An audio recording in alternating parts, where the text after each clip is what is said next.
Welcome back, everyone. Ready for another deep dive. Always. What have we got today? Today, we're going to be delving into the world of nuclear science and engineering. Ooh, sounds intense. It is. And we've got a fascinating guide for this journey. Bruce A. Jensen. The name rings a bell. You've probably heard of him, yeah.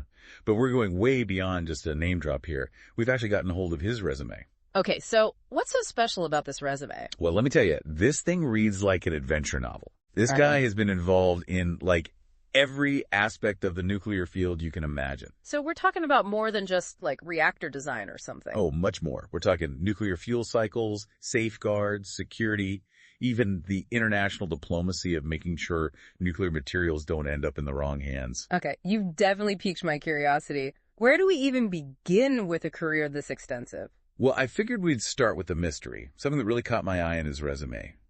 Ever heard of the X-333 NDA project? X-333, NDA. Those acronyms aren't ringing any bells? All right, so NDA stands for non-destructive analysis.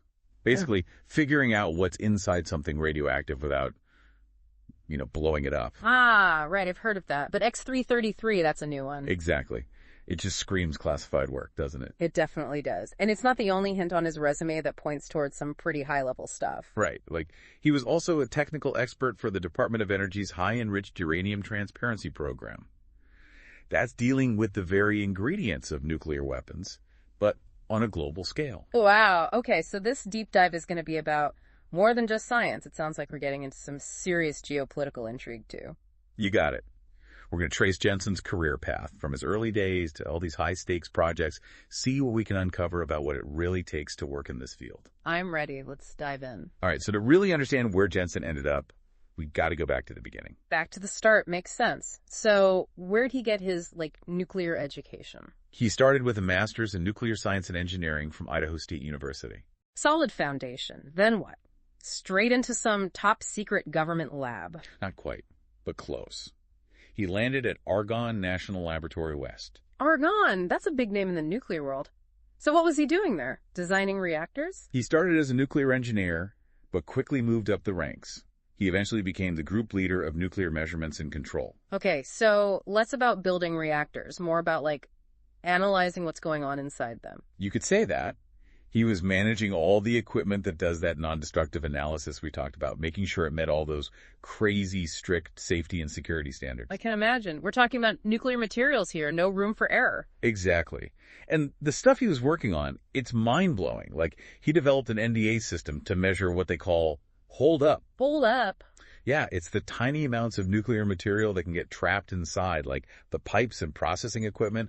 Imagine trying to account for every single grain of sugar in a sugar factory. Wow, I can see why that would be important, but also incredibly difficult. Why even bother measuring those tiny amounts? Because in the world of nuclear security, you can't just shrug and say, it's probably fine.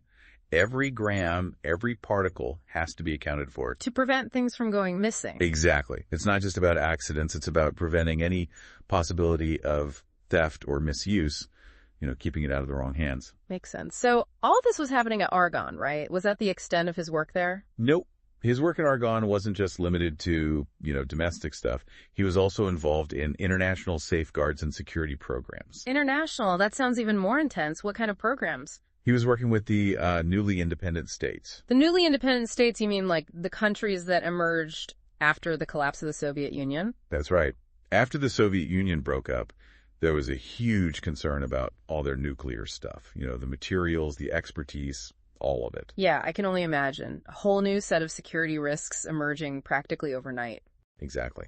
And Jensen was part of the effort to help these newly independent states establish their own safeguards, make sure everything was secure and accounted for. Wow, so he was basically on the front lines of preventing nuclear proliferation on a global scale. Pretty much. It was like teaching, diplomacy, and security expertise all rolled into one. Sounds like a lot of pressure. Oh, definitely. And this is all before he moved on to the National Nuclear Security Administration, the NNSA. The NNSA, that's a whole other level. What was his role there?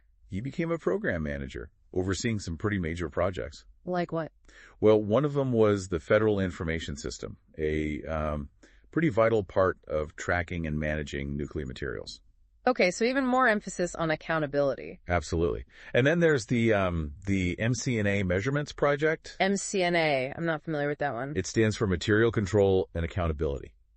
Think of it like, the ultimate inventory system for anything and everything nuclear. So taking that meticulous tracking to a whole new level. Right. It's not just about knowing what you have. It's about knowing where it is, where it came from, where it's going, every step of the way. To prevent, even the smallest amount from slipping through the cracks. Exactly. And this program, it plays a huge role in, preventing the nightmare scenario. Nightmare scenario meaning? Terrorists, rogue states, anyone getting their hands on nuclear weapons. MCNA is designed to make that as close to impossible as humanly possible. Okay, yeah. Suddenly that meticulous tracking doesn't seem so excessive. Right. It's about global security, preventing events that could, change the course of history. And Jensen was right in the thick of it. He was. And it's not even the end of his story at the NNSA. He was also deeply involved in the HEU transparency program. Remember we talked about that earlier? Right. The program focused on highly enriched uranium, the stuff they use for bombs. Exactly. This program is all about building trust between nations, making sure everyone is being open and honest about their nuclear activities, preventing any nasty surprises that could lead to conflict. That sounds like walking a tightrope. How do you even build that kind of trust when you're dealing with countries that might have, different priorities, different agendas? It's a delicate process, for sure. And it's not just about the science. It's about diplomacy, communication, understanding those different perspectives. And Jensen was clearly trusted to navigate those complexities. He was representing the U.S., working to make sure everyone was playing by the rules, preventing a potential nuclear catastrophe. He was. And this is just the first chapter of his career. Wait, there's more. Oh yeah, much more. We haven't even touched on his work in the private sector, those mysterious projects, the cutting-edge technologies he helped develop. Okay, now I'm really hooked. This is way more exciting than I ever imagined. Well, buckle up because we're just getting started. Yeah. Last time we were talking about all the responsibility that comes with working in the nuclear field. It's definitely not for the faint of heart. I mean, think about what we've uncovered about Bruce Jensen so far. He's dealt with some incredibly high-stakes situations. No kidding. Yeah. And it's not just the scientific knowledge that's demanding, but the human element too, right? Absolutely. I mean, take his time at Argonne National Laboratory West, for instance. He wasn't just crunching numbers in a lab. He was leading teams, making sure everyone followed those strict protocols, dealing with all sorts of personalities. Yeah, you're right. I hadn't really thought about it like that. It's easy to get caught up in the technical stuff, the safeguards and the non-proliferation treaties. Right, but it's easy to forget there are actual people working behind the scenes, making sure it all runs smoothly, and not just any people with a very particular set of skills and a whole lot of pressure on their shoulders. Exactly. So what kind of pressures do you think someone like Jensen faces in those situations? Well, just imagine. You're responsible for training nuclear inspectors in newly independent states. Countries that are, still figuring out their own governments, their own systems? Exactly. They're in the midst of these complex political transitions, and you're there representing the United States, trying to make sure they have the knowledge and the tools to secure some of the most dangerous materials on the planet. That's like a teacher, a diplomat, and a security expert all rolled into one. And you're operating in an environment where the stakes couldn't be higher. No room for error. One mistake, one oversight, and it could have, global consequences. It's kind of terrifying when you think about it like that. Yeah. And it's not just about preventing accidents either, right? It's about preventing intentional misuse, people who want to do harm. Exactly.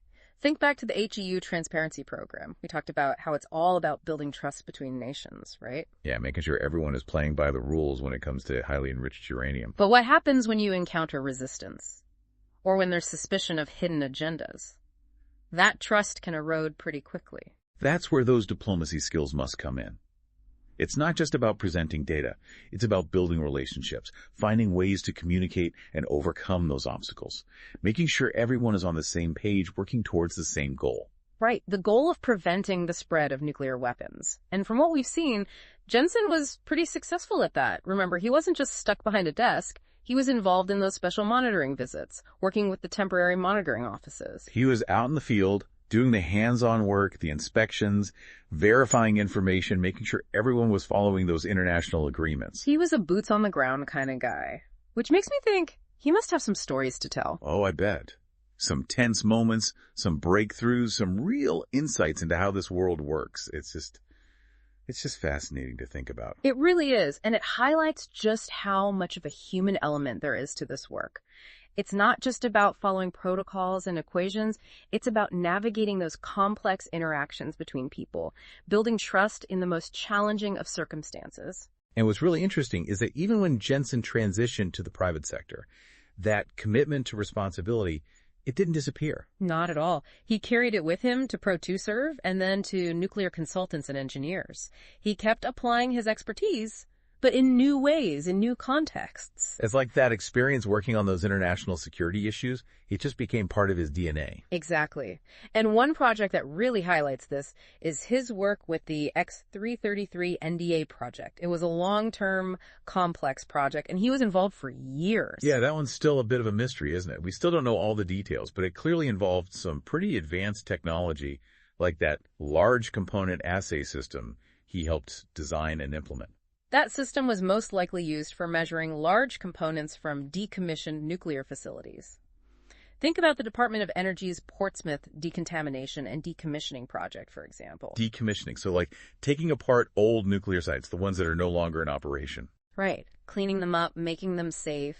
It's a huge challenge, and it's not just about building something new. It's about carefully taking apart something that's potentially very dangerous. Yeah, that's got to be incredibly complex. You're dealing with materials that have been radioactive for, like, decades. It's a meticulous process, and you need to make absolutely sure that every single piece, every bit of material is accounted for and disposed of properly. And that's where Jensen's expertise in NDA comes in, right? Exactly. He's the guy who can figure out exactly what's in those components, how much radioactivity they're emitting, what the safest way to handle them is. It's like being a nuclear detective, in a way. I like that, a nuclear detective. Piecing together the puzzle of a site's history and figuring out how to dismantle it safely. It's a great analogy. Yeah. Because you really need those precise measurements. You need to know exactly what you're dealing with to come up with a plan to handle those materials safely. And that all ties back to that core principle we've been talking about, accountability. Right, you can't just like wing it when it comes to nuclear materials. Every gram, every particle has to be tracked, understood, and managed responsibly. Exactly. And Jensen's involvement in that X-333 project suggests that he was right at the heart of making sure that decommissioning process was done safely and responsibly. So even when he's working in the private sector, he's still driven by that same sense of responsibility that we saw in his government work. It's not just about making a profit. It's about using his knowledge to do something positive, to make a real difference. And that commitment, it continues to this day. He's the owner of Jensen Nuclear Services now, right? Yep. Still pushing the boundaries, still innovating, right. Developing new equipment and measurement techniques, finding better ways to do things. Always looking for ways to improve the field, to make it safer and more efficient. Exactly. And let's not forget about his work as the NDA manager for the Shallow Land Disposal Area program for the U.S. Army Corps of Engineers. That's a pretty big deal, too. Shallow land disposal areas, they're specifically designed for the disposal of low-level radioactive waste, right? Yeah, the stuff that's not as radioactive as spent nuclear fuel, but still needs to be managed carefully. Yeah. And Jensen's job is to make sure those disposal sites stay safe and secure for, well, potentially decades to come. He's essentially the guardian of these sites, making sure everything is done by the book, that there are no surprises down the line.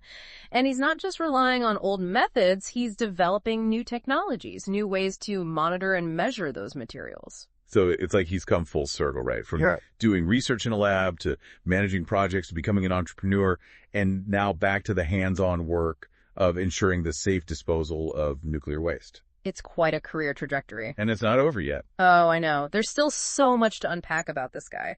I'm dying to know more about this X-333 project, for starters. What do we think it was really about? Well, hold on tight, because we're about to go even deeper into Jensen's world. It's really amazing, when you step back and look at Bruce Jensen's career, how it's like mirrored the evolution of the entire nuclear field. It's true. He's been there for so many of the key moments, the shifts, the challenges, from research in a lab to like international diplomacy to tackling those massive decommissioning projects. It makes you wonder what kind of person can handle that kind of career roller coaster. Right. What are the skills, the qualities that allow someone to not just survive, but thrive in a field that's constantly changing, always demanding more. Well, I think a solid foundation is key. Right? Definitely. You need that deep understanding of the science, the engineering principles, and Jensen's master's degree, that gave him a great starting point. But it's obvious he didn't stop there. He's got all these extra certifications, training courses. He's always adding to his knowledge base. Lifelong learning, it's essential in this field. The nuclear industry is never standing still. There are always new technologies emerging, new regulations, new global challenges. It's like he's always anticipating what's next, always pushing himself to stay ahead of the curve. And that's not easy, especially when you're dealing with something as complex as nuclear science. But it's not just about the technical stuff, right? I mean, we've seen how important communication and collaboration have been throughout Jensen's career. Absolutely. Think about all the international projects he's been involved in. Building relationships with scientists and officials from all over the world, people from different cultures, different backgrounds. That's got to be a huge challenge in itself, just navigating those cultural differences, making sure everyone understands each other. Clear communication is everything in this field. Whether you're explaining a complex technical concept to a policymaker, or training inspectors from another country, or just writing a report, you have to be precise, concise, and persuasive. There's no room for ambiguity. And those diplomacy skills, they're crucial too, right? Especially when you're dealing with something as sensitive as nuclear security. Right. We talked about that delicate dance of building trust and transparency between nations. That takes a very specific set of skills, the ability to navigate difficult conversations, find common ground, even when dealing with, countries that might not always see eye to eye. Jensen's been a negotiator, a mediator, a bridge builder, and that's like on top of all the scientific expertise. It's a pretty unique combination of talents. So we've got the technical skills, communication skills, the diplomacy. What else do you think is driving Jensen's career? Honestly, I think it's that sense of responsibility. It's like he's not just motivated by the science, he's driven by a desire to make a real difference in the world. That's a great point. Think about the projects he's taken on, the challenges he's tackled. Nuclear non-proliferation, safe waste disposal, decommissioning Cold War facilities. These are huge issues, things that affect everyone, not just scientists. He's not just focused on his own career, he's focused on using his knowledge to benefit humanity. And that's where his entrepreneurial side comes in. Starting Jensen Nuclear Services, it wasn't just about building a business, it was about finding new ways to solve those big problems, to make a real impact. And his work with the Shallow Land Disposal Area program is a perfect example of that. He's not just following the old ways of doing things. He's finding ways to improve them, make them safer, more efficient. It's like he's constantly asking, how can we do this better? How can we make this safer for everyone? And that drive to innovate, to push the boundaries, it's really inspiring. It shows that even in a field as complex as nuclear science, there's always room for improvement, for new ideas. And it takes people like Bruce Jensen, people with vision and dedication, to lead the way. So as we wrap up this deep dive, what have we learned from Bruce Jensen's career?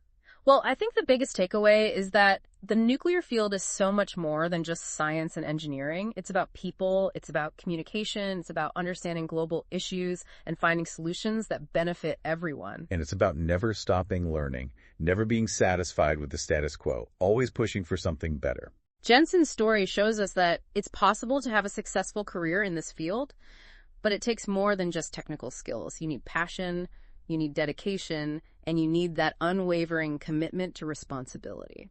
And I think, more than anything, his career is a reminder that the future of nuclear science, it's not predetermined. It's something we're all creating together. It's up to all of us to decide what role we want to play. That's a great point to end on. So thanks for joining us on this deep dive, everyone. We hope it's inspired you to think a little differently about the world of nuclear science. Keep asking those tough questions and keep exploring. There's still so much out there to discover.